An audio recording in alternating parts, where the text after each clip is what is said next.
Praise the lord. దేవునికి మహిమ కలుగును గాక.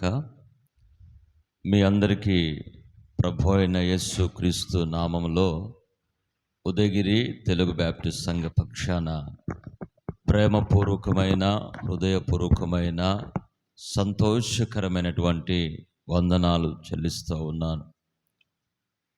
మాది తెలంగాణ ప్రాంతం. ఉదయగిరికి ప్రభు నడిపించినటువంటి ఆయన ప్రణాళికను బట్టి ఇక్కడికి వచ్చాం. నేను ఉదయగిరి ప్రాంతానికి వచ్చినప్పుడు మొట్టమొదట నేను కలుసుకొని మంచి చెడులు తెలుసుకొని ఎలా ఉండాలి, ఎలా ఉండకూడదు అని కలిసినటువంటి దైవజనులు ఇదిగో పాస్టర్ రెవరెండ్ అబ్రహాం లింకన్ గారు. చాలా మంచి వ్యక్తి. ఆయన వాక్యాన్ని చెప్పడానికి చాలామంది వస్తూ ఉంటారు, వెళుతూ ఉంటారు. అలా వచ్చి చెప్పి వెళ్ళిన వారికి ఎవరు ఆకర్షితులు కాకూడదు. మిమ్మల్ని, మీ కష్టాలని, మీ కన్నీళ్ళని, మీ బాధని, మీ సంతోషాలలో మీతో కలిసి పంచుకొని మీకు ప్రతి విషయంలో తోడుగా ఉన్నటువంటి మీ సేవకుని మాత్రమే మీరు ఘనపరుస్తూ ఉండాలి. ఇది ఇప్పుడే కాదు, ఎవరొచ్చినా, ఏ సేవకుడు వచ్చినా, ఎవరు నిలబడినా కూడా వారు వస్తారు, దేవుని వాక్యాన్ని చెప్తారు, వెళ్తారు. కానీ మిమ్మల్ని ఎప్పుడు కూడా ప్రతి క్షణము ఆయన యొక్క ప్రార్థనలో జ్ఞాపకం చేసుకునేటువంటి సేవకుడు కాబట్టి ఆయన్ని మీరు ఎప్పుడు మర్చిపోవద్దు. ప్రతి విషయంలో మీరు కూడా మర్చిపోవద్దు. నేను వచ్చినప్పుడు వారిని కలిసినప్పుడు చెప్పారు, పాస్టర్ గారు ఇక్కడ ఈ విధంగా ఉంటుంది వాతావరణం, ఈ విధంగా ఉండకూడదు, ఈ విధంగా ఉండాలి అని చెప్పన్నప్పుడు నాకు చాలా సంతోషం అనిపించింది. అందుకనే ఉదయగిరి ప్రాంతంలోనే నేను ప్రేమించే ఓ సేవకుడు ఉన్నారంటే ఆయన మీ సేవకుడే. అబ్రహాం పాస్టర్ గారినే నేను చాలా బాగా ప్రేమిస్తాను. బయటికి చెప్పను కానీ మనస్సులో బాగా ప్రేమ ఉంటుంది. ఆయన పరిగెత్తుతున్న విధానం, 3 సంఘాలకి పరిచర్య అందించడం అనేది సామాన్యమైన విషయం కాదు.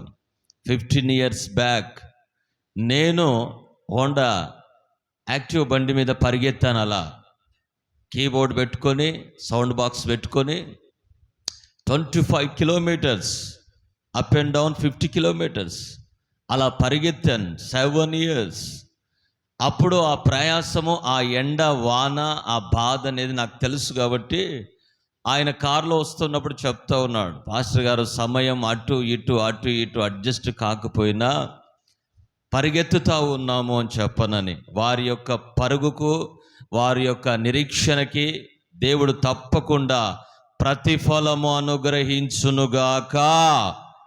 కాస్త గట్టిగా చెప్పండి, ఇంకాస్త గట్టిగా చెప్పండి. మిమ్మల్ని అందరినీ చూస్తూ ఉంటే నాకు కొంచెం ఉజ్జీవంగా చెప్పాలని ఉంది. ఉజ్జీవంగా చెప్పమంటారా? మామూలుగా చెప్పండి పాస్టర్ గారు అంటారా? చెప్పండి, ఉజ్జీవంగా చెప్పండి అనేవాళ్ళు చేతులు ఎత్తండి ఒకసారి. మంచిది. వాక్యంలోనికి వెళదాం, చదువుకుందాం. మొట్టమొదటిగా నిర్గమకాండము 20వ అధ్యాయము 24వ వచనం. ఎక్సోడస్ చాప్టర్ 20:24 వర్స్ చదవండి.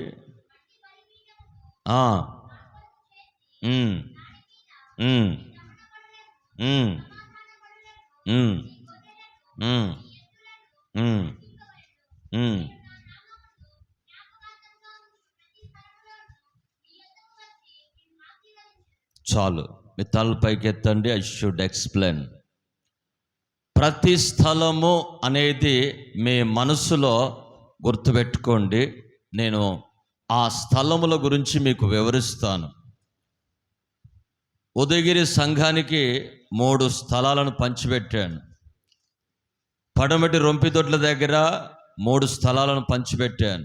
మిమ్మల్ని చూస్తూ ఉంటే ఒక స్థలం ఎక్కువనే మీకు ఇవ్వాలనిపిస్తూ ఉంది. కావాలంటారా, వద్దంటారా? ఒక స్థలం ఎక్కువ కావాలన్న వారు ఒకసారి చేతులు ఎత్తండి. ఏమండి, మీకు అద్దా స్థలము 200 గజాలు ఉందంటే ఇంకొక 100 గజాలు ఇస్తానంటే వద్దంటారా? మరి నేను చెప్పిన తర్వాత ఆ స్థలం నాకు కూడా కావాలని చెప్పనని మనసులో అనుకోవద్దు, బయట చెప్పకపోయినా పర్వాలేదు కానీ. ఓకే, నిర్గమాకాండము 20వ అధ్యాయం 24వ వచనములో దైవజనుడైనటువంటి మోషే గారు ఆయనతోటి సర్వ సృష్టికి ఆధారభూతుడు, భూమిని, ఆకాశాన్ని, జలచల రాశులని, చతుస్పాద జంతువులని, సమస్తాన్ని నోటి మాట చేత కలుగజేసిన వాడు, ఆకాశములో నక్షత్రాలని అతికిచ్చినవాడు, సూర్య చంద్రులకి ప్రయాణ పద్ధతిని నియమించిన వాడు చెబుతున్నటువంటి మాట అది. ప్రతి స్థలములలో నేను నీ యొద్దకు వచ్చి నిన్ను ఆశీర్వదిస్తాను. ఆ మాట చెప్పడానికి చాలా కారణం ఉన్నది. విశేషమైన సందర్భము ఒకటి ఉన్నది. ఒక అద్భుతమైనటువంటి ప్రణాళిక ఉన్నది. ఒక ఆశ్చర్యమైన కార్యము అతని పట్ల దేవునికి ఎంపిక చేసి నియమించాడు. ఊరికి నా మాట చెప్పలేదు ఆయన. ఊరికని చెప్పడు ఆయన ఎవరికి. ఉట్టిటి మాటలు చెప్పరు. రాజకీయ నాయకులు చెప్తారు అలా, మాటలు మార్చే మనుషులు చెప్తారు అలా. కానీ ఆయన అలా చెప్పలేదు. ఆయన నీవు ప్రతి స్థలములోనికి, నీవు ఎక్కడికి వెళ్ళినా, ఎయిర్టెల్ మొబైల్ కానీ, జియో మొబైల్ కానీ, ఆ నెట్వర్క్ ఉన్నటువంటి సిమ్ములు కొన్ని ప్రదేశాల్లో సిగ్నల్ రాదు. ఆ స్థలంలో మీరు ఎప్పుడైనా గమనించారా? ఏదైనా ప్రాంతంలోనికి వెళ్ళినప్పుడు పాస్టర్ గారు నెట్వర్క్ రావటం లేదంటారు, సిగ్నల్ సరిగా లేదంటారు. కానీ ప్రభు చెప్తున్న మాట ఏమిటంటే, ప్రతి స్థలములో నేను మీ యొద్దకు వస్తాను. ఆ స్థలానికి నేను వచ్చానంటే ఖచ్చితముగా నేను నిన్ను ఆశీర్వదించే వెళతాను. వట్టిగా నేను వెళ్ళను, వట్టిగా నిన్ను పంపను. వట్టి చేతులతో నీవు వెళ్ళేది పరిస్థితి కాదు. దేవుని యొక్క ప్రణాళికను చేతబట్టుకొని విజయోత్సవంతోనే నీవు వెళ్ళాలి. కానీ వట్టి చేతులతో నిన్ను ఆయన పంపడు. మోషే గారితో ఆయన చెప్పడానికి గల కారణం ఏమిటో తెలుసా? మొట్టమొదటి స్థలాన్ని నేను మీకు పంచిపెడతా ఉన్నాను. ఆ స్థలం ఏమిటంటే, మీరు చదివాక చెప్తాను నేను, చదవండి. అదే నిర్గమాకాండము 3వ అధ్యాయము 3, 4, 5 వచనాలు. నిర్గమాకాండము 3వ అధ్యాయము 3, 4, 5 వచనాలు.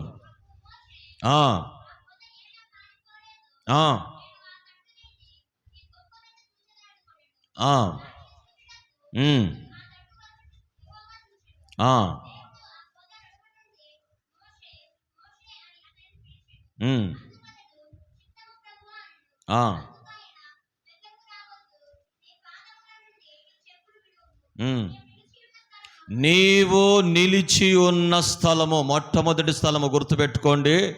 నీవు నిలిచి ఉన్న స్థలము పరిశుద్ధ స్థలము. మీరెక్కడున్నారు చెప్పండి? ఇప్పుడు ఎక్కడున్నారు? పరిశుద్ధ స్థలములో మీరున్నారు. మోషే గారి జీవితాన్నే మార్చిన స్థలం అది. మొట్టమొదటి స్థలం ఏమిటది? మోషే గారి జీవితాన్నే మార్చిన స్థలం అది. ఒక మండుచున్నటువంటి పొద దగ్గరికి అతను వెళ్ళాడు. ఆ వెళ్ళిన స్థలములో దేవుడు మాట్లాడుతూ ఉన్నాడు. సర్వశక్తి కలిగినటువంటి దేవుడే ప్రత్యక్షముగా దిగివచ్చి ఆ స్థలములో ఆయనతో మాట్లాడుతున్నటువంటి స్థలానికి మోషే వచ్చాడు. సామాన్యుడు, ఒకప్పుడు ఐగుప్తు దేశములో ఫరో కుమారుడిగా చలామణి అయిన వ్యక్తి, 40 సంవత్సరాలు ఐగుప్తు దేశంలో ఉన్నాడు. 40 సంవత్సరాలు దాంపత్య జీవితంలోనూ కొనసాగినవాడు. తన మామగారు ఇచ్చినటువంటి ఆ మందను మేపుతూ ఉన్నప్పుడు ఒక పర్వతము మీద, ఆ పరిశుద్ధ స్థలములో నుండి దేవుడు మాట్లాడే స్థలానికి ఎప్పుడైతే మోషే వచ్చాడో, ఆ స్థలములో నుండి దేవుడు ఆయనతో ప్రత్యక్షంగా మాట్లాడుతూ ఉన్నాడు.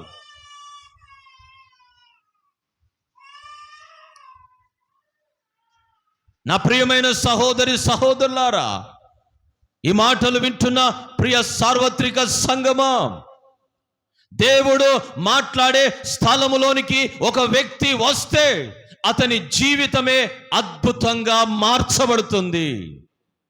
అతని జీవితంలో దేవుడు ఘనమైన కార్యాలని ప్రారంభిస్తాడు. అతని జీవితాన్నే దేవుడు ఉన్నతంగా మారుస్తాడు.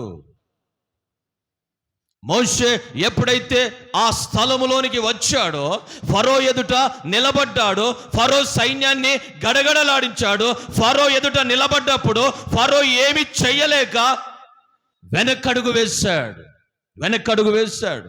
ఫరో పేరు చెప్తేనే చుట్టుపక్కల ఉన్న దేశాలన్నీ గడగడ వణుకుతాయి. సైన్యం ఉన్నది, బలం ఉన్నది, ఆధిక్యత ఉన్నది, అధికారం ఉన్నది, అన్ని ఉన్నా కూడా మోషే ఎప్పుడైతే ఫరో ఎదుట నిలబడ్డాడో ఒక సామాన్యునిగా భయపడుతూ ఉన్నాడు ఫరో. ఐగుప్తు దేశాన్ని గడగడలాడించినటువంటి ఒక సామర్థ్యాన్ని పొందుకున్నాడు. అంటే దానికి కారణం దేవుడు మాట్లాడే స్థలములోనికి అతడు వచ్చాడు. లేకపోతే అతడు ప్రపంచానికి పరిచయము అయ్యేవాడు కాదు. ఈ రోజున మోషే తెలవని ప్రజలున్నారా? మోషే గురించి ప్రసంగము చేయలేని దైవ సేవకులు ఉన్నారా? ఆలోచించండి. ఒక సామాన్యుడు గొర్రెలను కాసుకుంటూ ఉండేటువంటి వ్యక్తిని ప్రపంచానికి పరిచయము చేసిన వాడు నా దేవుడు. కారణం ఏమిటంటే దేవుడు మాట్లాడి ఆ స్థలములోనికి అతడు వచ్చి ఉన్నాడు కాబట్టి. అతని జీవితాన్ని ఒక ఉన్నతమైన ప్రణాళిక ప్రకారము దేవుడు మార్చాడు.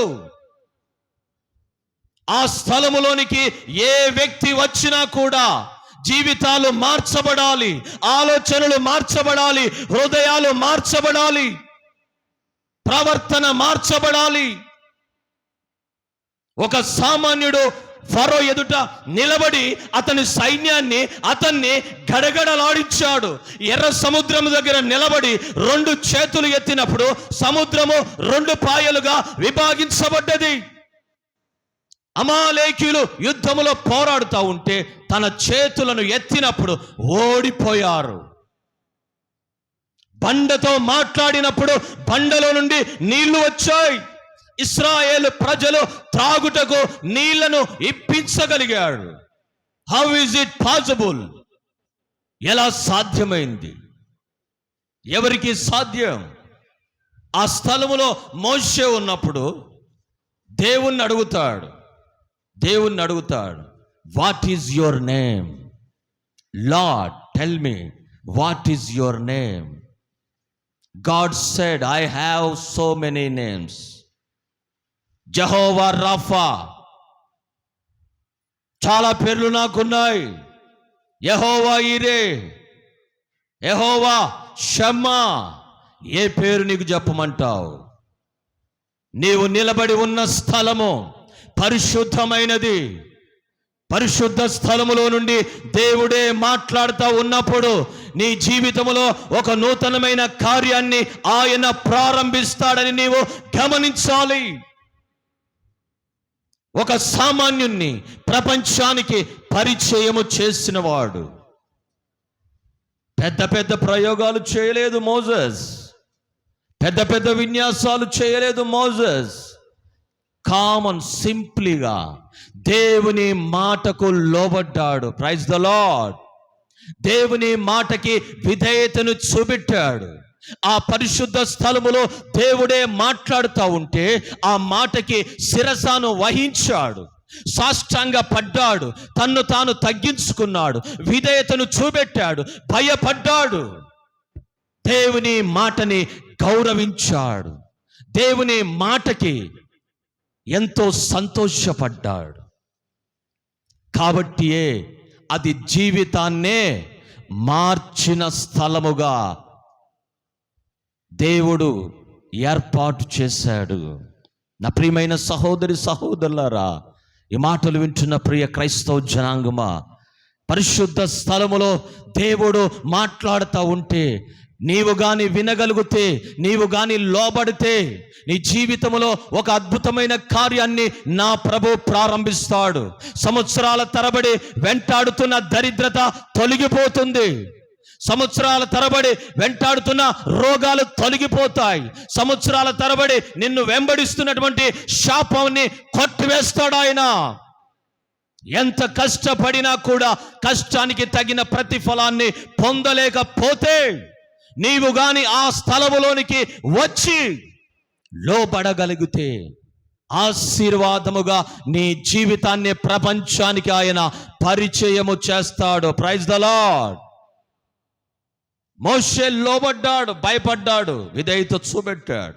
ఓ దేవుడా, నీకు నాకు పొత్తు లేదు, నేను వెళ్ళిపోతాను, ఎవరైనా చూసుకో, ఏమైనా చేసుకో, ఎట్లయినా పారిపోలేదు మాట చెప్పాడు. అక్కడ నాకేం మాట్లాడి రాదు కదా, ఫరో దగ్గర నేను నిలబడాలంటే జ్ఞానము కావాలి, ఇంగ్లీష్ రావాలి, హిందీ రావాలి, తెలుగు రావాలి, எனக்கு తమిళ్ తెలియమా, నాకు ఏమి తెలుసు, నత్యోన్ని కదా, ఎలా మాట్లాడతానని నన్ను పంపుతా ఉన్నావు, నాకేం రాదు కదా, గొర్రెలను కాసుకుంటా ఉన్నాను, సకల విద్యలో ప్రావీణ్యుడనైనా నాకు విద్యనంతా మర్చిపోయాను, పోగొట్టుకున్నాను, అన్నీ పోయాయి, సంసార జీవితంలోనికి వచ్చాను, అన్నీ పోయాయి, పప్పుంటే ఉప్పు లేదు, ఉప్పుంటే పప్పు లేదు, ఉదయాన్నే బయటికి వెళ్తూ ఉంటే చెప్తా ఉంది ఇంట్లో యజమానురాలు, ఏమయ్యా సిప్పొర చెప్తా ఉంది, వచ్చేటప్పుడు కాసంత అక్కడిక్కడ చూసి పట్టుకొని రా అని చెప్పానని.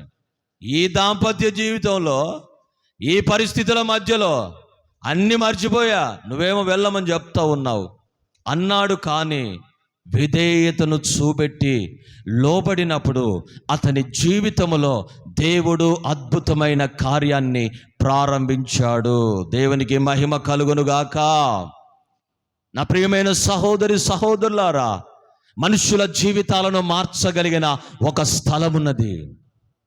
ఆ స్థలములోనికి ఏ మనిషి అయితే వచ్చి ఆయన మాటలు వినాలని అనుకుంటాడో, లోబడతాడో, భయపడతాడో, తన కుటుంబమైన, దాంపత్య జీవితమైన, పిల్లలైనా, పిల్లల పిల్లలనైనా, వారి పిల్లలనైనా తన భోజన బల్లపు చుట్టూ ఒలీవ మొక్కల వలె నా దేవుడు నాటి ఫలభరితమైనటువంటి వ్యక్తులుగాను, సారవంతమైన తోటగాను, అభివృద్ధి కలిగిన జీవితముగాను, సంతోషకరమైన కుటుంబముగాను, సమాధానము కలిగిన దేవుని కుమారులుగా ముద్రిస్తాడు. ఆయన ముద్రిస్తాడు. మోషేతో దేవుడు ఊరికే ఆ మాట చెప్పలే. మొట్టమొదట, నేను ప్రతి స్థలములో నీ యొద్దకు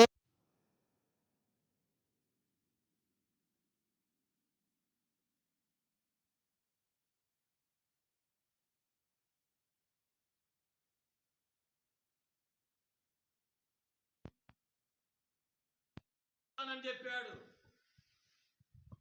ఆయన ఆ స్థలములోనికి వచ్చాడు కాబట్టి దేవుడు అతనితో చెప్పాడు, మోజెస్, నేను పిలిచిన స్థలములోనికి, నేను కనబడిన స్థలములోనికి, నేను మాట్లాడిన స్థలములోనికి నీవు వచ్చావు కాబట్టి నీవు ఏ స్థలములోనికి వెళ్ళినా నేను అక్కడికి వస్తాను. This is my promise. నా ప్రియమైన సహోదరి సహోదరులారా, బంధువర్గము సహాయము లేని స్థలము ఒకటి ఉంటుంది, ఆత్మీయులు రాని స్థలము ఒకటి ఉంటుంది, అందరూ ఉన్న ఒంటరిగా ఉన్న స్థలము ఒకటి ఉంటుంది, ఏ సహాయము లేకుండా నిస్సహాయంగా ఉన్న ఒక స్థలము ఉంటుంది, చేతి నిండా డబ్బులు లేని ఒక సమయం ఉంటుంది, అలాంటి సమయాలలో కూడా నేను నీ యొద్దకు వస్తాను అన్నాడు ఆయన. ఎంత ప్రేమో ఆలోచించండి. యేసు క్రీస్తు ప్రభుల వారి ప్రేమ సామాన్యమైనది కాదు.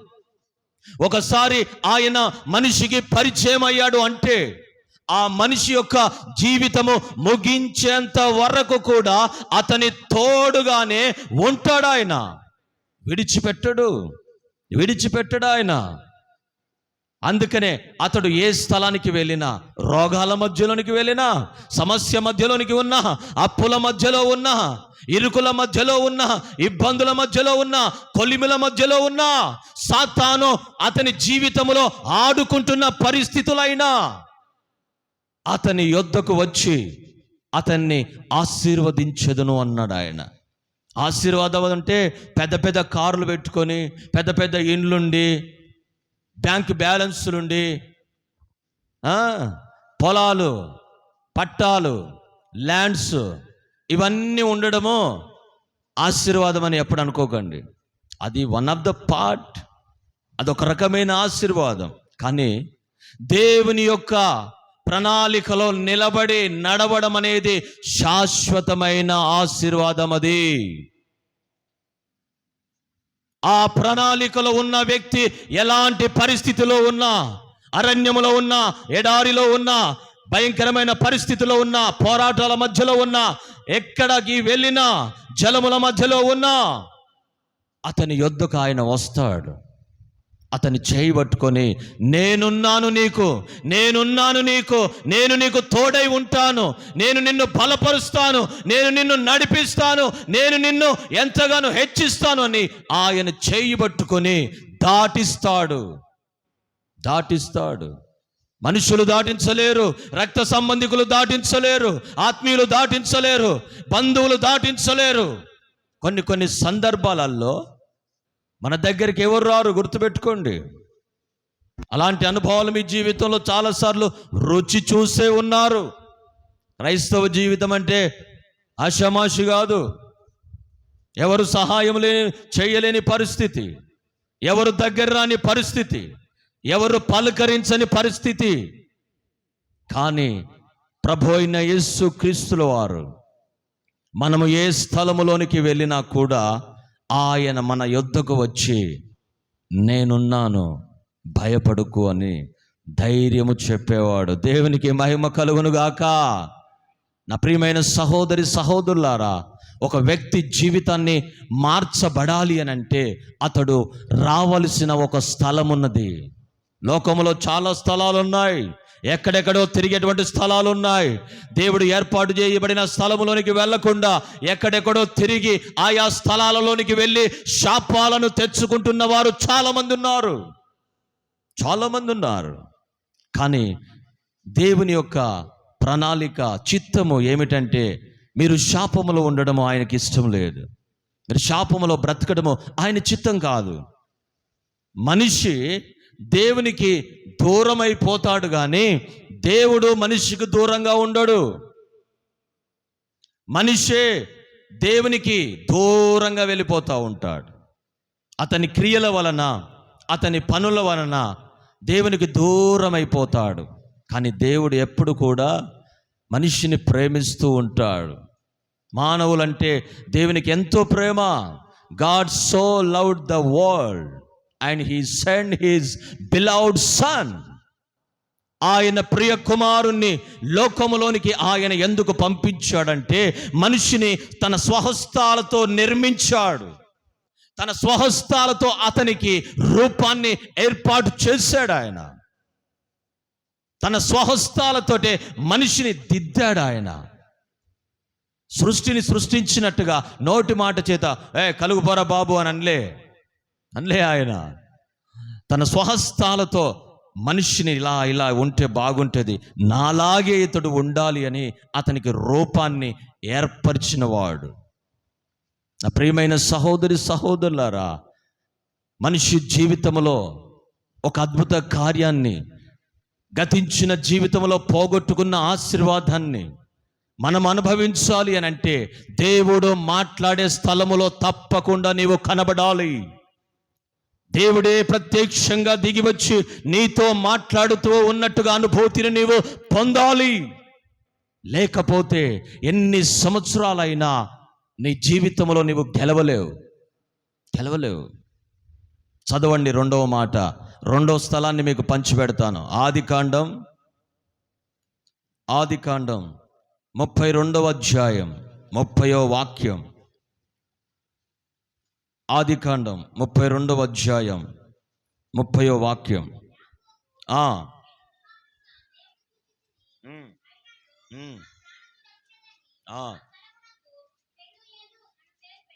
చాలు, మీ తల్లు పైకెత్తండి. Should explain. శ్రద్ధగా వినాలి. 2వ స్థలానికి నేను పెట్టిన పేరు ఏమిటంటే, యాకోబు పెట్టాడు ఒక పేరు. నేను దేవుణ్ణి ముఖాముఖిగా చూచి తిని కాబట్టి పెనుయేలని పెట్టాను దీనికి పేరు. మంచిదే. నేను ఒక పేరు పెట్టుకొని వచ్చాను ఇక్కడికి. ఆశీర్వదించబడిన స్థలమది. ఆశీర్వదించబడిన, చెప్పండి, స్థలమది. తన అన్నకి తనకి 20 ఏండ్ల క్రిందట గొడవైంది. గొడవ పెట్టుకున్నారు. ఆ గొడవలో యాకోబు గారు పరిగెత్తుకుంటూ పారిపోయాడు. వాళ్ళ అన్న, సొంత అన్న, బయటోడు కాదు, పక్కోళ్ళు కాదు, గర్భమున పుట్టినటువంటి రక్త సంబంధి, ఒకే రక్తాన్ని పంచుకొని పుట్టినటువంటి వ్యక్తుల మధ్య జరుగుతున్న ఘర్షణది. ఒకే తల్లి గర్భములో నుండి వచ్చినటువంటి వాళ్ళు పెట్టుకుంటున్నటువంటి భయంకరమైన ఘర్షణది. 20 years నుంచి పారిపోయి పిల్ల జల్ల ఆస్తి అన్నిటినీ సంపాదించుకున్నాడు యాకోబు. ఒక రోజున తన సహోదరుడైన ఏశావు అతన్ని కలుసుకోవడానికి 400 మందిని వెంట పెట్టుకొని వస్తా ఉన్నాడు. యాకోబు భయపడతా ఉన్నాడు. తనకున్నటువంటి భార్య పిల్లల్ని ఎబ్బేకు రేవు దాటించాడు. రేయ్, మీరు వెళ్ళండి. దాసదాసులకు చెప్పాడు, మీరు వెళ్ళండి, దాక్కొని ఉండండి అక్కడ. అందరినీ పంపేసి ఇక ఒక్కడే నిలబడి ఉన్నాడు అక్కడ. ఆ స్థలములోనికి దేవుడు వచ్చాడు. ఆ స్థలములోనికి ప్రభు వచ్చాడు. ఆయన పాదాలను పట్టుకొని రాత్రంతా ఆయన పోరాడుతూ ఉన్నాడు. ఆయన ఎలా పోరాడాడు తెలుసా? కత్తులతో పోరాడలేదు, కర్రలతో పోరాడలేదు, సూటిపోటి మాటలతో పోరాడలేదు, చూపులతో పోరాడలేదు, మనిషి హృదయాలను గాయపరిచే మాటలతో పోరాడలేదు. ఎలా పోరాడాడు తెలుసా? హోషేయ గ్రంథంలో రాయబడి ఉంటుంది, చదవండి. హోషేయ గ్రంథము 12వ అధ్యాయము 3-4 వచనాలు చదవండి. హోషేయ గ్రంథం 12వ అధ్యాయం 3-4 వచనాలు చదువుతారా? నేనే చదువునా? హోషేయ పుస్తకం 12వ అధ్యాయం 3-4.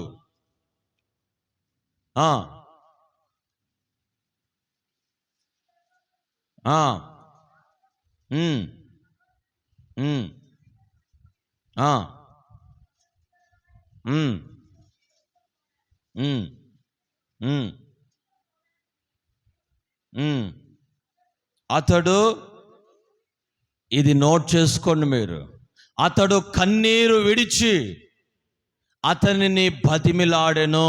తల్ల పైకెత్తండి, నేను వివరిస్తాను, డ్రామాటిక్గా చెప్తాను. యాకోబు అక్కడ దేవుడు ప్రత్యక్షమైనప్పుడు ఆయన పాదాలను పట్టుకొని కన్నీరు కారుస్తూ ఉన్నాడు. ప్రార్థనలో పోరాడడం. ఈ రోజున చాలామంది ప్రార్థనలో పోరాడలేకపోతూ ఉన్నారు. కాబట్టే ప్రతి విషయములో జయాన్ని పొందలేకపోతూ ఉన్నారు. ప్రతి సమస్యకు పరిష్కారాన్ని పొందలేకపోతూ ఉన్నారు. ప్రతి రోగము మీద విజయాన్ని పొందలేకపోతూ ఉన్నారు. అతడు కన్నీరు విడుచుచు ఆయన పాదాలను పట్టుకొని బ్రతిమిలాడుతూ ఉన్నాడు. దేవుడు అంటా ఉన్నాడు, జాకబ్, తెల్లవారుతా ఉంది, నన్ను విడిచిపెట్టు, వెళ్ళాలి అని. లేదు, నీవు నన్ను ఆశీర్వదించితేనే నేను నిన్ను విడిచిపెడతానంటున్నాడు. ఆయన మాట ఇది, ఆయన మాట అది.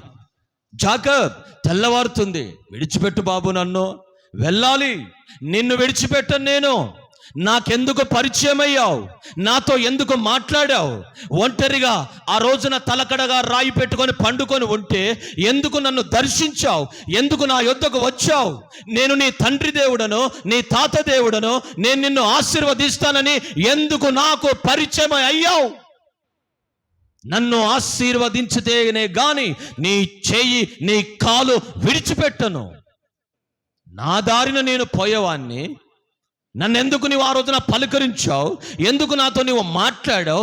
ఎందుకు నన్ను నీవు సొత్తుగా మార్చానన్నావు?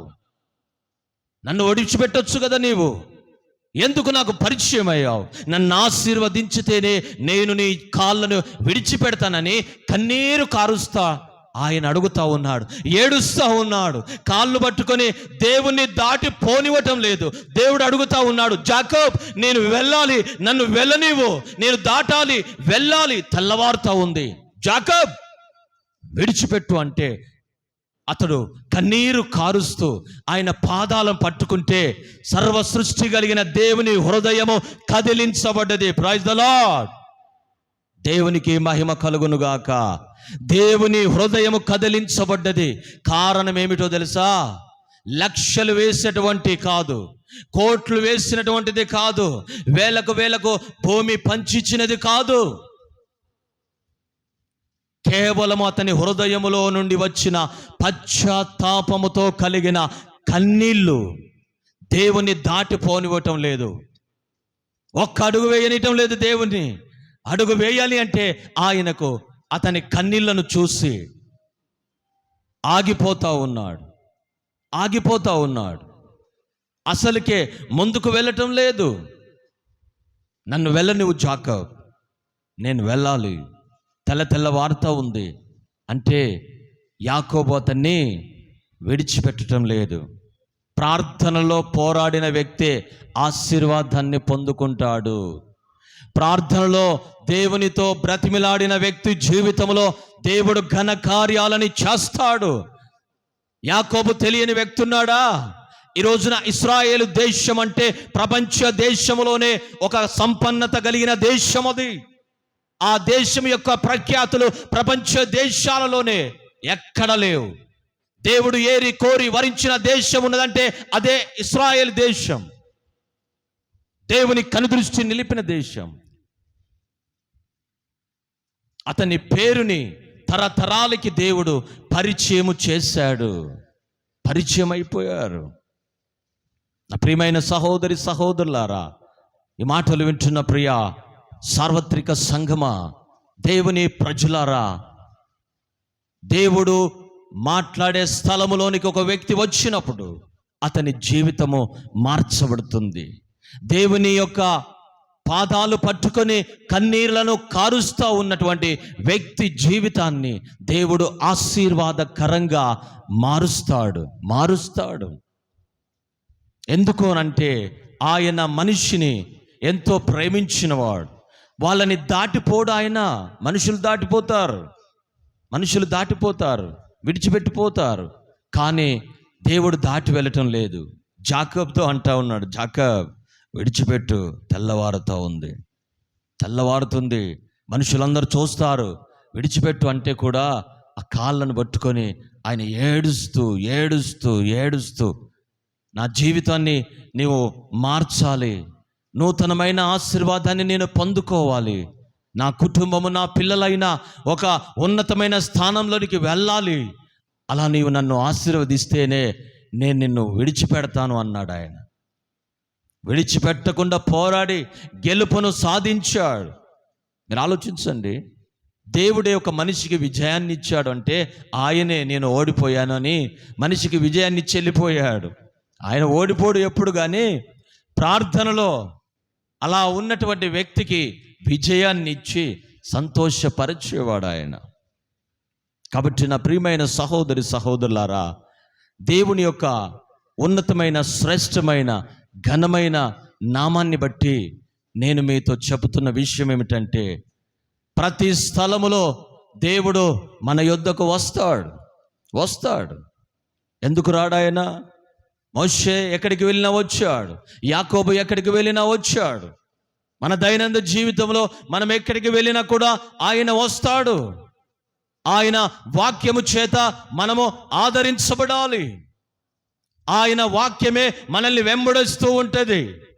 If you read the Bible, ఒక్కొక్క వ్యక్తి యొక్క జీవితంలో కొన్ని ఆశలు ఉంటాయి. బైబిల్ని చదివినటువంటి వ్యక్తికి నేను మోషేలాగా ఉండాలి, జాషువా లాగా ఉండాలి, శాంసన్ లాగా ఉండాలి, జాకబ్ లాగా ఉండాలి, శామ్యూయల్ లాగా ఉండాలి, డేవిడ్ లాగా ఉండాలి, పీటర్ లాగా ఉండాలి, పౌల్ లాగా ఉండాలి. ఈ విధమైనటువంటి కొన్ని ఆలోచనలు మనిషికి ఉంటాయి. అవి ఎప్పుడు నెరవేర్చబడతాయి అంటే, if you read the Bible you will become like A Moses. If you read the Bible you will become like A Peter. If you read the Bible, you will become like a Paul. ఒకవేళ నీవు గాని Bible చదవకుండా, బైబిల్ని ధ్యానించకుండా నీ జీవితంలో కార్యాలు జరగాలి అంటే ఇట్స్ నెవర్. దేవుడు చేయడు. If do not hear God word, God will not answer you. మీరు దేవుని వాక్యాన్ని వినకపోతే ఆయన మీ ప్రార్థన కూడా వినడు. It's condition. అర్థమైందా? మీరు దేవుని వాక్యాన్ని వినకపోతే, మీరు మోకరించి ప్రార్థన చేసినప్పుడు మీ ప్రార్థన కూడా ఆయన వినడు. ఒక మనిషి పరిశుద్ధ గ్రంథాన్ని చదివితే అతని జీవితంలో దేవుడు అద్భుతమైన కార్యాలని ప్రారంభిస్తాడు. అతన్ని ప్రపంచానికి పరిచయం చేస్తాడు. మరో వ్యక్తి ఉన్నాడు, మూడో స్థలం అది. చదవండి, ఆదికాండము 40వ అధ్యాయం 3వ వాక్యం. ఆదికాండం 40వ అధ్యాయం 3వ వాక్యం.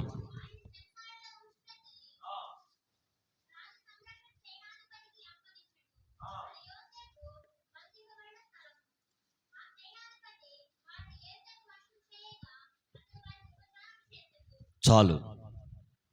యోసేపు బంధింపబడిన స్థలం అది. యోసేపు ఆ వ్యక్తిని చాలా చిన్న చూపు చూశారు సమాజంలో. తనకి 11 మంది సహోదరులు ఉన్నారు. ఇతడు మాత్రము భయభక్తి కలిగిన వాడు, విధేయత కలిగిన వాడు, దేవునికి లోబడిన వాడని బైబిల్లో రాసింది. ఈ వ్యక్తి ఒక రోజున తన తండ్రి అతనితో చెప్పాడు, ఒరే యోసేపు, నీ అన్నలు అక్కడ మందను మేపుతా ఉన్నారు, వాళ్ళ బాగోగులు అడిగిరా అన్నాడు. అక్కడికి వెళ్ళగానే అతని కపట సహోదరులు, సొంత రక్తం పడుచుకొని పుట్టారు కానీ కపట సహోదరులు వాళ్ళు, యోసేపు రాగానే బాగా కొట్టి గుంటలో పడేశారు. ఆయన్ని గుంటలో పడేశారు. ఆ గుంటలో ఏడుస్తూ ఉన్నాడు ఆయన. మిద్యానీయులు ఆ వైపు వెళుతూ ఉంటే వాళ్ళకి ఆయన్ని అమ్మి ఆ డబ్బులు తీసుకొని ఇంటికి వచ్చి వాళ్ళ నాయనకు అబద్ధం చెప్పారు. ఇదిగో తండ్రి, యోసేపును సింహము చీల్చేసింది, నువ్వు ఆయనకి ఇచ్చిన వస్త్రం ఇదిగో, ఇదే కదా నీ కుమారుడిది అని చెప్పేసి ఆ కథకి పులి స్టాప్ పెట్టారు. వాళ్ళు కథకి పులి స్టాప్ పెట్టారు. ఎవరు చూడలేదు లేరా, మనం అమ్ముకున్నాము, డబ్బులు మనకు వచ్చాయని భాగాలు పంచుకొని సాఫీగా సాగిపోతూ ఉన్నారు. మంచిదే. గుంటలో పడ్డ వ్యక్తిని మనుషులు మర్చిపోతారు కానీ దేవుడు మర్చిపోతాడా? చెప్పరే, మర్చిపోతారా? మర్చిపోడు. ఈ గుంటలో పడ్డ వ్యక్తిని ఐగుప్తు దేశంలో ఒక వ్యక్తి కొనుక్కున్నాడు. కొనుక్కొని తన ఇంట్లో పనికి పెట్టుకున్నాడు.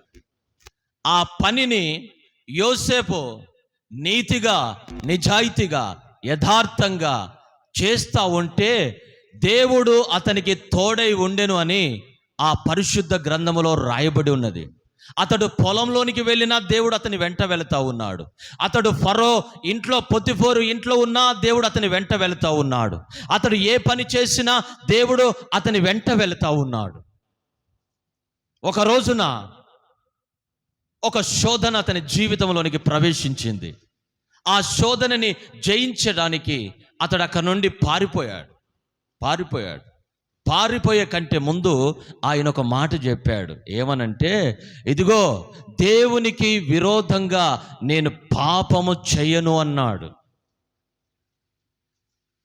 ఆ స్థలములోనికి అతడు రాకముందు నేను దేవునికి విరోధంగా పాపము చేయను అన్నాడు ఆయన. దేవుని వాక్యము అతనిలో ఎంతగానో దాచుకున్నాడు. దేవుని భయము తన హృదయములో దాచుకున్నాడు. ఆయనే ఒక నివాస స్థలముగా మార్చబడ్డాడు. తన తండ్రి అయిన యాకోబు బలులు అర్పిస్తూ ఉంటే ఆ బలుల దగ్గర నిలబడి దేవునికి విధేయత కలిగి లోబడి జీవించిన జీవితాన్ని గమనించిన వాడు యోసేపు. అలాంటి వ్యక్తిని చెరసాలలో వేశారు చెయ్యని నేరానికి. ఆ బంధింపబడిన స్థలమే తన జీవితాన్ని మార్చింది. అక్కడికి 2 దొంగలు వచ్చారు. వాళ్ళకిద్దరికి కలలు పడ్డాయి. ఆ కళల్ని ఆయన వివరించాడు.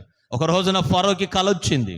కల భావాన్ని చెప్పడానికి ఎవరు లేరు. ఆయన అడిగాడు, ఒరేయ్ మేము వేలకు డబ్బులు ఇస్తా ఉన్నాను, లక్షలు మీ అకౌంట్లకి గూగుల్ పే, ఫోన్పే, పేటిఎం కొడతా ఉన్నాను, మీరేంట్రా ఒక్కడు నా కలకి భావాన్ని చెప్పలేకపోతా ఉన్నారు దరిద్రులారా అన్నాడు. ఆ చెరసాలలో ఉన్నటువంటి ఒక ఖైదీ ఫరో ప్రక్కన ఉండి చెప్తాడు, అయ్యా యోసేపు అనేవాడు ఒకడు ఉన్నాడు, అతడు హెబ్రీయుడు. అతడు నేను చెరసాలలో ఉన్నప్పుడు ఆ కలలకి భావాన్ని చెప్పాడు. ఆయన ఏ మాట అయితే చెప్పాడో అది పొల్లు పోకుండా నా జీవితంలో నెరవేర్చబడ్డది. నీవు గాని ఆయనను పిలిపిస్తే ఆయన నీ కలకు భావాన్ని చెప్తాడు అన్నాడు. యోసేపును పిలిపించారు. యోసేపు ఫరో ఎదుట నిలబడ్డాడు. అప్పుడు ఆయన వయస్సు 30 సంవత్సరాలు. 17 సంవత్సరాలప్పుడు ఆయన ఐగుప్తు దేశానికి బానిసగా వచ్చాడు. గుర్తుపెట్టుకోండి, చాలా శ్రేష్టమైనది. 17 సంవత్సరాలప్పుడు ఐగుప్తు దేశానికి ఒక బానిస. ఎవరు లెక్క చేయని వ్యక్తి, ఎవరు ఖాతరు చేయని వ్యక్తి, ఎవరు మెచ్చుకొని వ్యక్తి, ఎవరు పలకరించని వ్యక్తి, ఎవరు అతన్ని పరామర్శించని వ్యక్తి. ఐగుప్తుడు కాదు, హెబ్రీయుడు. అతనితో సాంగత్యము లేదు, పలకరింపు లేదు, మాట్లాడే వాళ్ళు లేరు, ఎవరు లేరు. ఎప్పుడైతే అతను ఫరో ఎదుట నిలబడి తన కల భావాన్ని చెప్పాడో అప్పుడు ఫరో అతనిని ఐగుప్తు దేశము మీదనే గవర్నర్గా నియమించాడు. గట్టిగా చప్పట్లు కొట్టి దేవుని నామని మహిమపరచుదాం. గట్టిగా కొట్టండి, ఒకసారి కొట్టండి గట్టిగా. దేవునికి మహిమ కలుగునుగాక. బానిసగా ఉన్న వ్యక్తి ఐగుప్తు దేశంలోనే ఈజ్ ఎ గవర్నర్. వావ్! మొన్నటి దాకా రే యోసేప్ ఇటుకలు పట్టుకరా, ఎవర్రా బాబు మీది అన్నారు. ఏయ్ ఎవర్రా బాబు మీది ఏంటి? ఎగతాళి చేశారు, నిందించారు, దూషించారు, అవమానించారు, హేళన చేశారు, చీపుగా చూశారు, లెక్క చేయలేదు, పరామర్శించలేదు, మాట్లాడలేదు. ఎవ్వరు కూడా యోసేపు యొక్క జీవితాన్ని చదువుతూ ఉంటే నేను చాలాసార్లు కన్నీళ్లను కార్చాను. ఎందుకో తెలుసా? ఒక్కొక్కసారి ఆ ఐగుప్తు దేశంలోనే ఇతడు ఒక్కడే క్రైస్తవుడు అనుకుందాం. హెబ్రీయుడు కదా, క్రైస్తవుడే, అతను ఒక్కడే. అలాంటి భయంకరమైన దేశంలో ఎవరు అతనితో మాట్లాడే వాళ్ళు కాదు. అందరూ వివిధ రకాలకు సంబంధించినటువంటి కార్యాలు చేసే వ్యక్తులు. ఒక్కొక్కసారి యోసేపు మధ్యరాత్రి వేళ లేచి ఉలికిపడి భయపడ్డప్పుడు కళ్ళలో నుండి నీళ్ళొస్తా ఎవరు పక్కన చూసినప్పుడు లేకపోతే ఎలా ఉంటుందో ఆలోచించండి. ఒక్కొక్కసారి రాత్రి వేళ భయపడినప్పుడు మనం ఏ విధంగా చలిస్తామో అలాంటి అనుభవాన్ని అతడు కూడా పొందాడు. అతడు ఆ మధ్యరాత్రి వేళ చాలాసార్లు ఏడ్చాడు, బాధపడ్డాడు, పలకరించేవాడు లేడు. పొద్దునుంచి సాయంకాలం వరకు పని చేశాడు. ఇంటికి వచ్చిన తర్వాత ఒళ్ళంతా నొప్పులతోటి ఎవరు అతన్ని పలకరించి పరామర్శించే వాళ్ళు లేరు. ఆ ఒళ్ళంతా నొప్పులతోటి, వేడితోటి ఎంతో బాధను అనుభవిస్తూ ఒంటరిగానే ఉన్నాడు. ఎవరు కూడా పలకరించలేదు.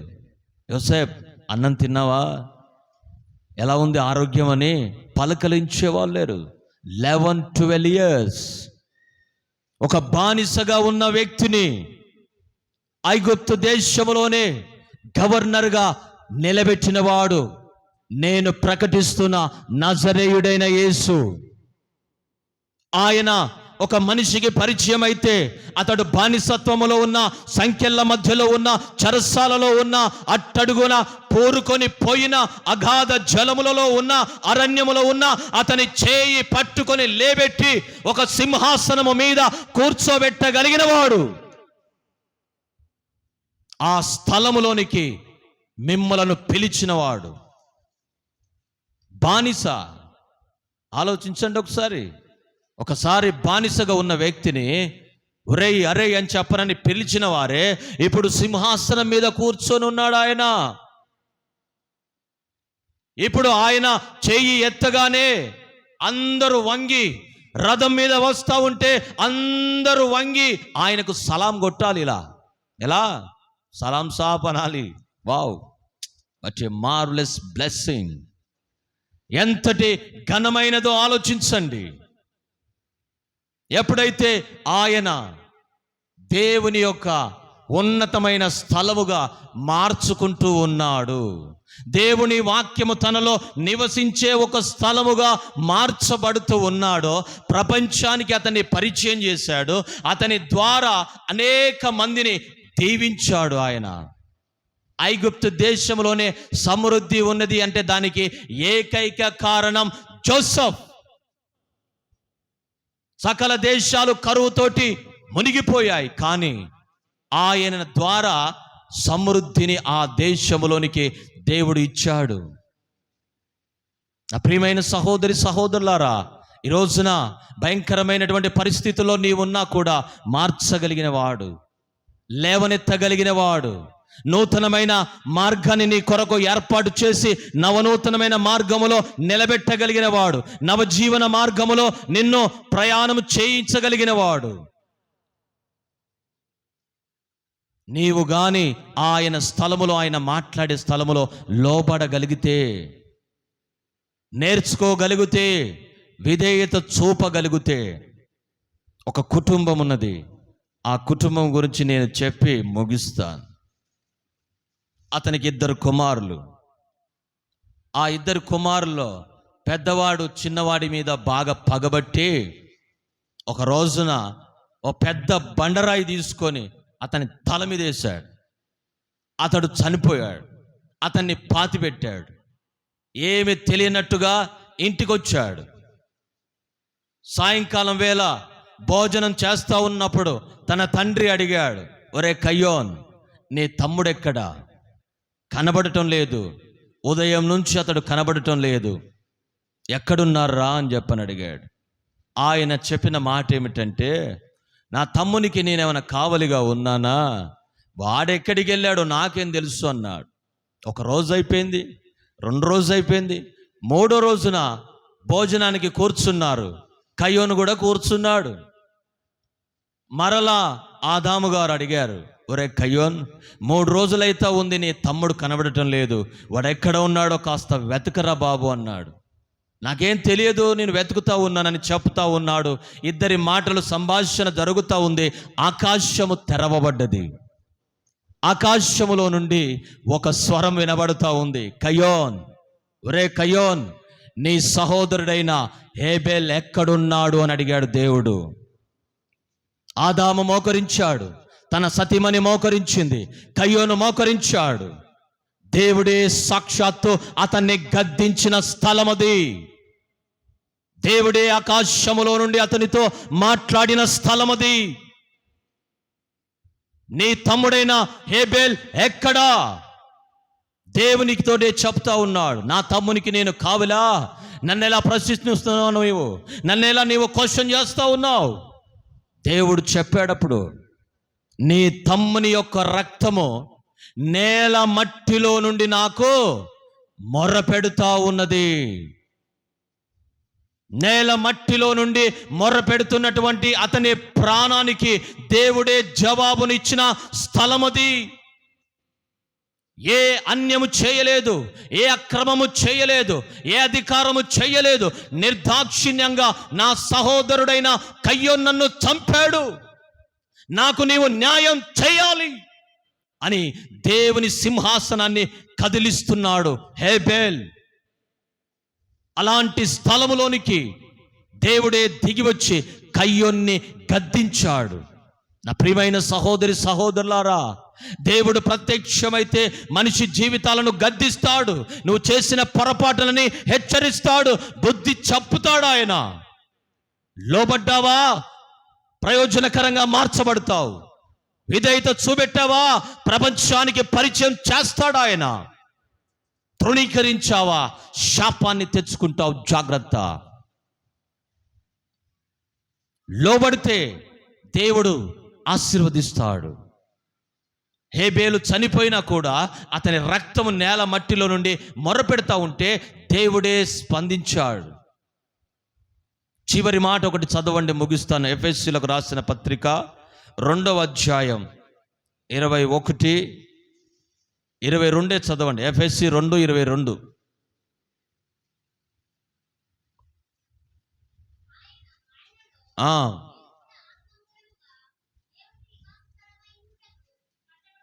చాలు, విన్నారా?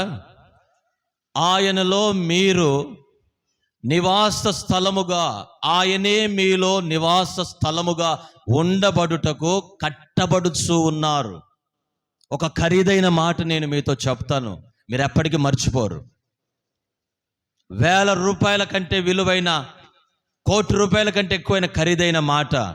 సార్వత్రిక సంఘములో క్రైస్తవ సమాజానికి ఎరగనటువంటి ఒక మాట నేను చెప్తాను. బైబిల్ మాటే, పెద్ద పెద్ద మాటలు కాదవి. భూమి మీద ఒక మనిషి దేవుడు నివసించే స్థలముగా మార్చబడితేనే పరలోకములో ఆయన నివసించే స్థలములో స్థానము ఉంటుంది. అర్థమైందా? ఈ భూమి మీద ఒక మనిషి దేవుడు నివసించే స్థలముగా మార్చబడితేనే పరలోకములో ఆయన నివసించే స్థలములో ఇతడు నివసించగలుగుతాడు. మీరు దేవుని ఆలయమై ఉన్నారని, దేవుని ఆత్మ మీలో నివసించుచున్నదని మీరెరుగరా? మట్టి ఘటములో ఉన్న మహదైశ్వర్యాన్ని దేవుడు నింపాడు. ఆయన నివసించే నివాస స్థలము మీరే. మీలోనే ఆయన ఆత్మ మాట్లాడుతూ ఉంటాడు. మీరే మహదైశ్వర్యంగా మార్చబడతారు. మీరే దీవెనకరమైన, ఆశీర్వాదకరమైన ఒక ఘటముగా దేవుడు మిమ్ములను నిర్మించాడు. అందుకే ఆయన వాక్యము ద్వారా మిమ్ములను కడుతా ఉన్నాడు. సేవకుడు మీతో మాట్లాడుతూ ఉన్నప్పుడు, ఆయన ఇక్కడ నిలబడినప్పుడు ఆయన కాదు మాట్లాడేది, అబ్రహాం పాస్టర్ గారు కాదు మాట్లాడేది, ఆయన కాదు మాట్లాడేది. దేవుని వాక్యము, దేవుని మాటలని ఆయన ద్వారా మిమ్మల్ని పరిచయము చేసుకొని బలపరిచి మీరు తొలగిపోకుండా, త్రొట్టిల్లిపోకుండా ఆయన మిమ్మలను వాక్యము ద్వారా కడుతా ఉంటాడు. ఓ చెట్టుకు చూడండి, దానికి చుట్టూ ఏదైనా కంచెను కట్టకపోతే, మట్టితో లోతుగా తవ్వకపోతే నీళ్లు నిలవవు. నీళ్లు నిలవకపోతే చెట్టు ఎదగపోతే ఫలములు రావు. ఫలములు రాకపోతే చెట్టు నరికివేయబడుతుంది. ఆరని అగ్నిలో ఆ చెట్టునే వేస్తారు. నా ప్రియమైన సహోదరి సహోదరులారా, యేసు క్రీస్తు ప్రభుల వారు చెప్పారు, నా తండ్రి యొద్ద అనేక నివాస స్థలములు ఉన్నాయి, మీ కొరకు ఒక స్థలాన్ని నేను సిద్ధపరుస్తాను. ఆ స్థలము భూమి మీద మీరు ఆయనకు నివాస స్థలంగా మార్చబడితేనే ఆ స్థలములో ఉన్న ఆశీర్వాదాన్ని పొందుకోగలుగుతారు. ఆయన మాట్లాడే స్థలములోనికి మీరు వస్తే మీ జీవితాలు మార్చబడతాయి. సాక్ష్యాలు ఉన్నాయి కదా, రెఫరెన్స్లు ఉన్నాయి కదా, ఆధారాలతోటే నేను మీ ముందు చెప్పాను కదా. మోషే సామాన్యుడే కదా, మోషే తెలవని వ్యక్తులు ఉన్నారా చెప్పండి? తెలుసా? మోషే తెలుసా మీకు? తెలుసా? నేను ఒక ప్రాంతానికి వెళ్ళి ఆడ పరిచర్య చేస్తూ ఉన్నప్పుడు వాళ్ళని అడిగా, ఇశ్రాయేలు తెలుసా మీకు అని అన్నాను. వాళ్ళు తలలెత్తి లాగా నన్ను చూస్తూ ఉన్నారు. నాకు ఆశ్చర్యం అనిపించింది. మీకు ఇశ్రాయేలీయులు తెలుసా అని అడిగా. ఎవరు పాస్టర్ గారు వాళ్ళు అన్నారు. ఏం మాట్లాడక వాళ్ళ నుంచి వచ్చా నేను అక్కడికి. నా ప్రియమైన సహోదరులారా, దేవుడు మాట్లాడే స్థలములో మీరు తప్పకుండా ఇక్కడ కనబడాలి. ఆయనే చెప్పాడు, మోషే ఒక బలిపీఠము మందసాన్ని నీవు చేయాలి. ఆ మందసానికి ఇరుపక్కల 2 కెరూబులు ఉండాలి. ఆ కరుణా పీఠము నుండి ఇశ్రాయేలు ప్రజలను నేను కలుసుకోవడానికి, అంటే ఆ బలిపీఠము ఆ మందసములో నుండి ఆయన వాళ్ళని కలుసుకుంటాడు. కలుసుకున్న ఆయన ఊరికనే ఊరుకోడు. ఏమ్మా ఎలా ఉన్నావు? ఏం బాబు ఎలా ఉన్నావు? పనులు చేస్తూ ఉన్నారా? ఆరోగ్యంగా ఉన్నారా? ఎలా ఉంది మీ కుటుంబ జీవితం అని పలకరించడానికి, మీ మంచి చెడులు తెలుసుకోవడానికి, ఇశ్రాయేలు ప్రజలని పరామర్శించడానికి దేవుడు ఆ రోజున మోషే గారికి చెప్పాడు. ఆ మందస్సములో నుండి, కరుణాపీఠము మధ్యలో నుండి నేను వాళ్ళను కలుసుకుంటాను. Praise the lord. ఒక విఐపి పర్సన్ వస్తూ ఉన్నాడనంటే ఎలా పరిగెత్తుకుంటూ వెళ్తారు? విఐపి పర్సన్ ఎందుకులేండి, లైవ్ కాదు. ఓ సినిమా యాక్టర్ వస్తూ ఉన్నాడు అనుకోండి, ఎలా వెళ్తారు? చెప్పరే, అబద్ధం చెప్పొద్దండి. మీరు చాలా మంచివాళ్ళు. అబ్రహాం పాస్టర్ గారు చెప్తా ఉన్నాడు కారులో, ఈ సంఘంలో చాలా మంచి వాళ్ళు సార్ అని చెప్పనని. నిజాన్ని చెప్పాలి. మీరు ఈ ప్రక్కన ఒక సినిమా యాక్టర్ కానీ వచ్చాడు అనుకోండి, ఎలా ఉంటారు? కాస్త నవ్వుకుంటే చెప్పండి. నవ్వుతారేమో అని చెప్పానంటే మీరు అలా ఉంటేలా? సినిమా యాక్టర్ వచ్చాడు అనుకోండి, పరిగెత్తుకుంటూ వెళ్ళి సార్ ఏంటి అబ్బా తెలుసా? నేను ఒక ప్రశ్న అడిగాను ఒకరిని, మీకు తెలిసిన సైంటిస్ట్ పేరు చెప్పండి రా అన్న. వాడేం చెప్పాడు తెలుసా? వశీకరణ్ సార్ అన్నాడు. వశీకరణ ఏం కనిపెట్టాడు రా అన్న. ఏంట్రా? ఎవడరా అది చెప్పింది? రోబోను కనిపెట్టాడట. ఏం పేరు రానంటే, ఏం పేరు? చిట్టా. తెలుసా మీకు? యూట్యూబ్లో చూడకండి అలాంటి. Facebooks, YouTube, Instagram, WhatsApp avoid చేయండి. దేవునికి సమయాన్ని కేటాయించండి. యవనస్తులైనా, సండే స్కూల్ పిల్లలైనా, కుటుంబ బాధ్యత కలిగిన వ్యక్తులైనా, పని చేసేటువంటి ఉద్యోగస్తులైనా, దేవుడు మాట్లాడడానికి ఆయనకు సమయాన్ని ఇవ్వండి. అప్పుడు ఆయన మీ జీవితంలో ఒక నూతనమైన కార్యాన్ని ప్రారంభిస్తాడు. ప్రభు ఈ మాటలన్నిటినీ మన వినికిడిలో ఫలింపచేసి ఆశీర్వదించునుగాక. సమయాన్ని నాకు ఇచ్చినటువంటి దైవజనులకి, పాస్టర్ రెవరెండ్ అబ్రహాం లింకన్ గారికి, ఇంతసేపు ఓపికగా విన్న మీకు మరొకసారి ప్రత్యేకమైన వందనాలు. మీరు నన్ను గుర్తుపెట్టుకోండి. మా గురించి, మా పరిచర్య గురించి ప్రార్థన చేయాలని ప్రభు పేరిట తెలియజేస్తూ ఉన్నాను.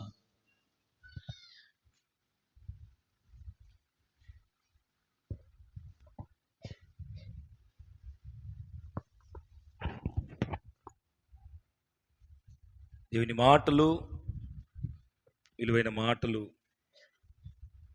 ఏ స్థలములో నీవు ఎలాగుంటున్నావో ఆ స్థలము నుంచి దేవుడు నిన్ను జ్ఞాపకం చేసుకుంటాడు.